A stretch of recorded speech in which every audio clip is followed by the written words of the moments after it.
Hi Vinyl Community, it's Martin here again.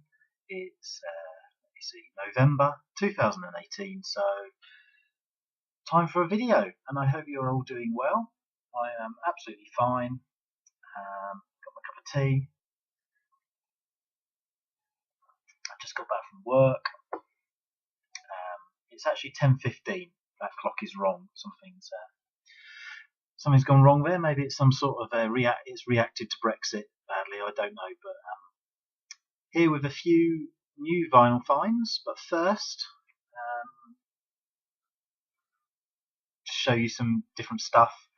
I sort of have got into a rut. I felt that with the VC, I've just started showing all the stuff that I've found and showing it. So it would be nice to talk about some stuff a bit more in depth, or of the couple of thousand records that I've actually got that I've never even shown. So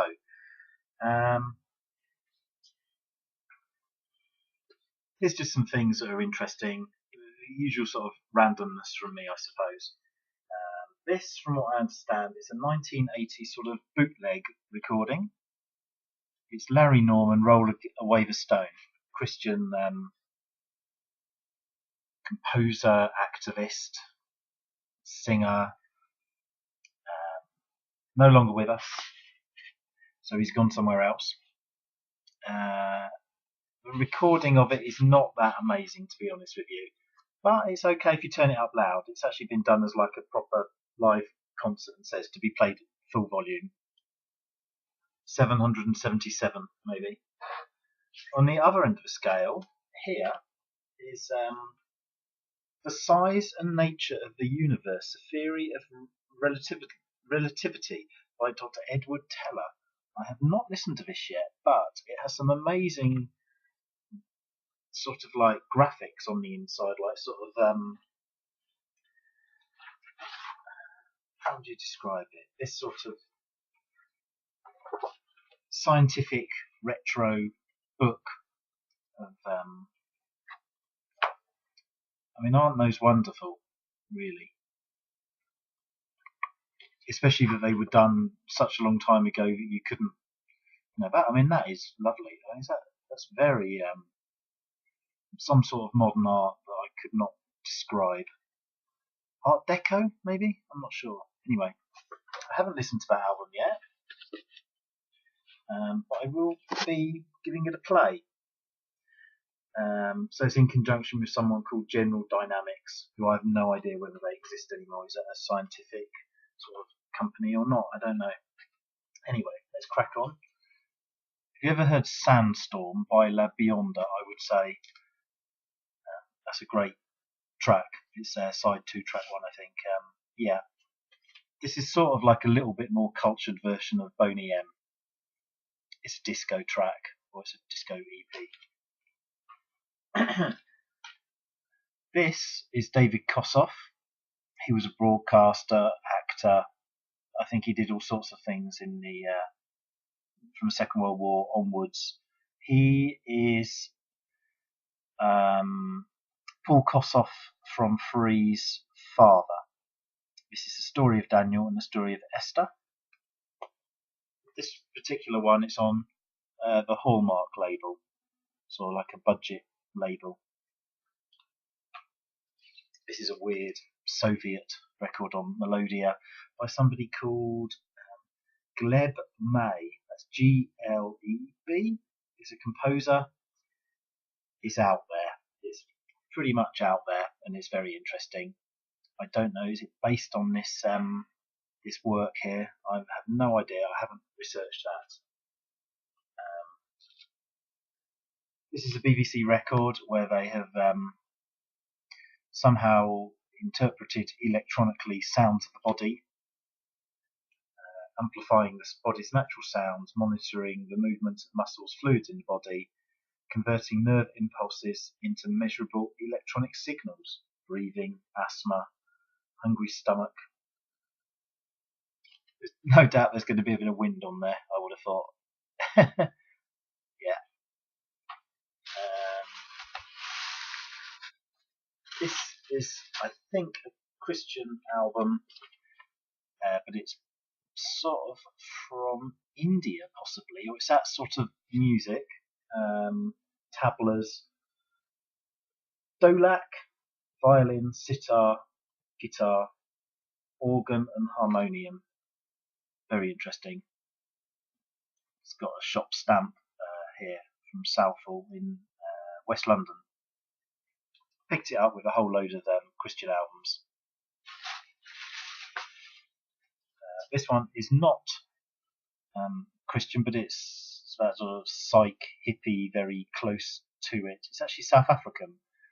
It's very upbeat, sort of positive thinking, I suppose you would say. Don't know much else about them really. The record looks knackered, particularly from this Brother Records label, but it actually plays surprisingly well. Maybe I'll even sneak a sample of it one day, I don't know. Okay, so moving on. That's 6 minutes, so this is going to be fairly long, I guess. I went to see the Queen film, and it was great. I haven't even got 3 Queen albums, so I've got Greatest Hits, I've got Flash Gordon, I've got Live Magic, and I sort of grew up with a bit of Queen. Yeah, I just thought the film was really good balance between music, personal life, record industry, the band.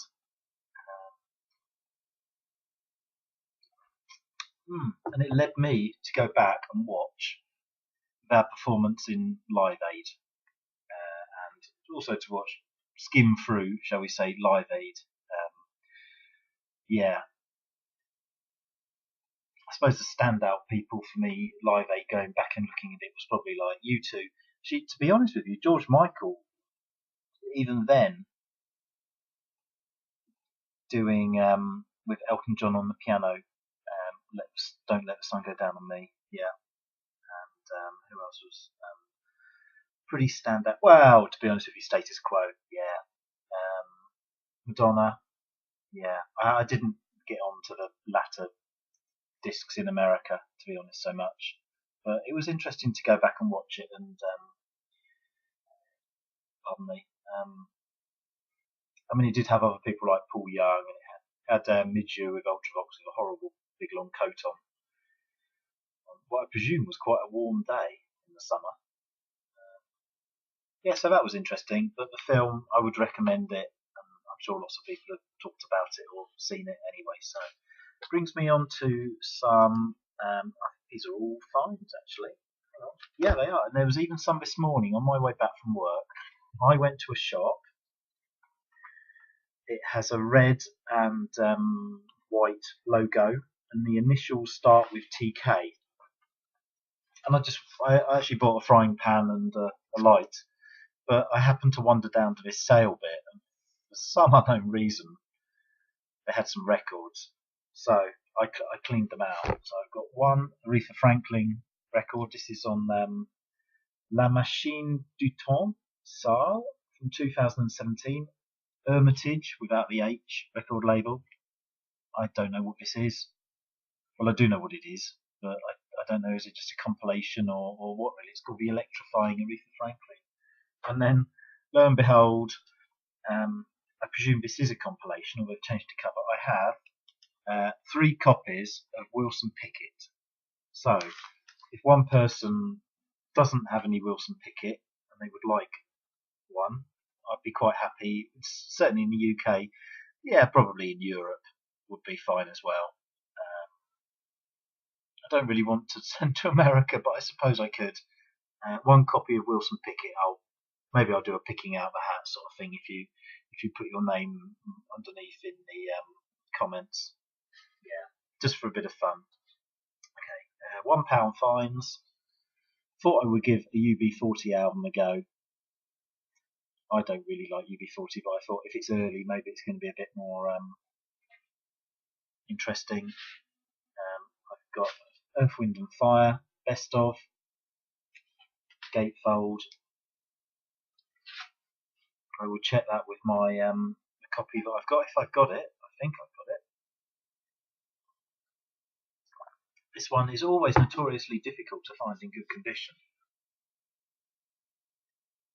So I hope that this one is. This record comes up so often. This is a, let me see, is it a Spanish or a Portuguese? Portuguese pressing. It's Pretenders. One day I'll get into this, but I've never been that into it.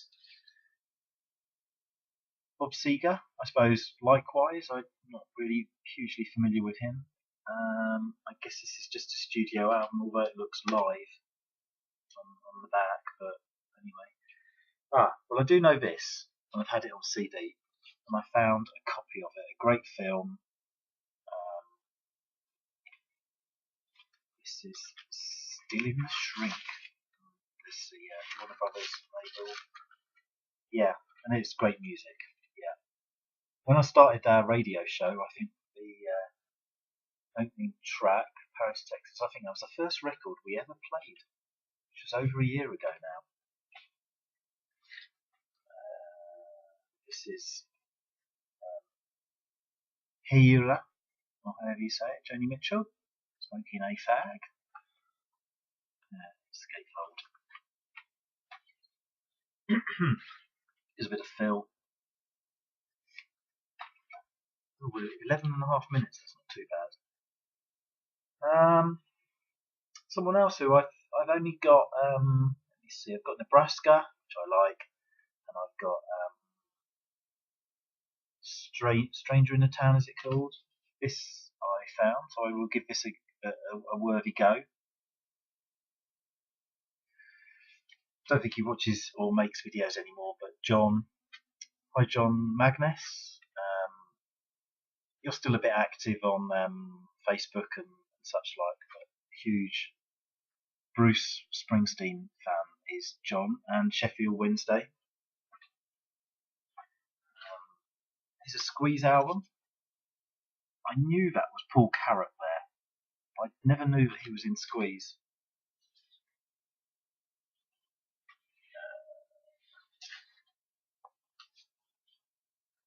BAD.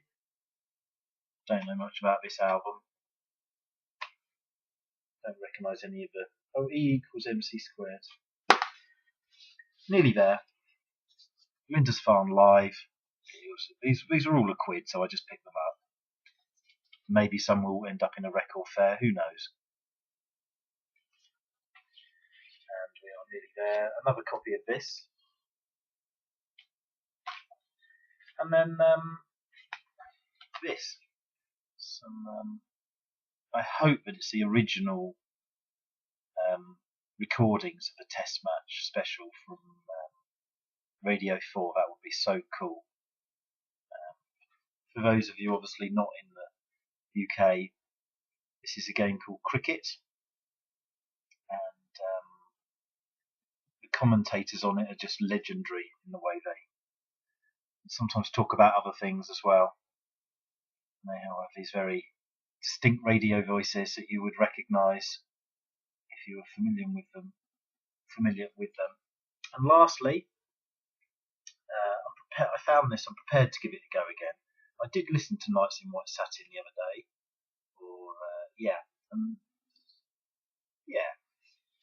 so I'm going to be prepared to give this a go. It's like the double best of, and I think I've only got two Moody Blues. I like Isn't Life Strange very much. Very thoughtful, pensive sort of song. So I will give this a go. I just guess that they're all from different albums. Some sort of like, well, they're all from these albums, aren't they? Obviously, on the front cover. So yeah, I will try and give that another go. So maybe next video I'll do something different, or maybe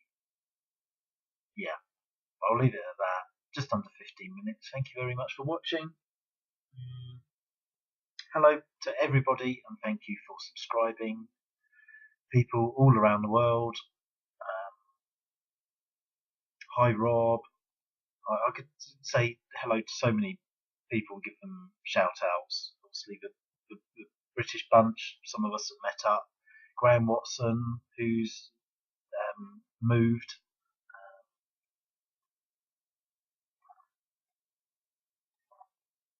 The article,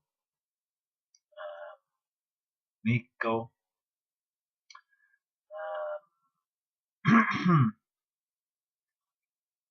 Yeah, I could easily say people, and then they probably don't watch my videos anyway. So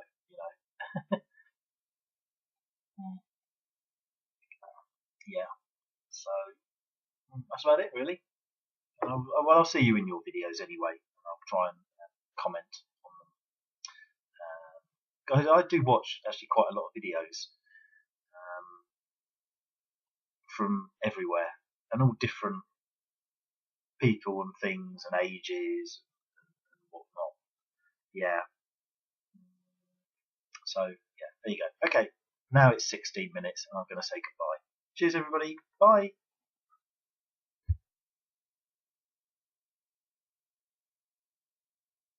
Bye. Stop.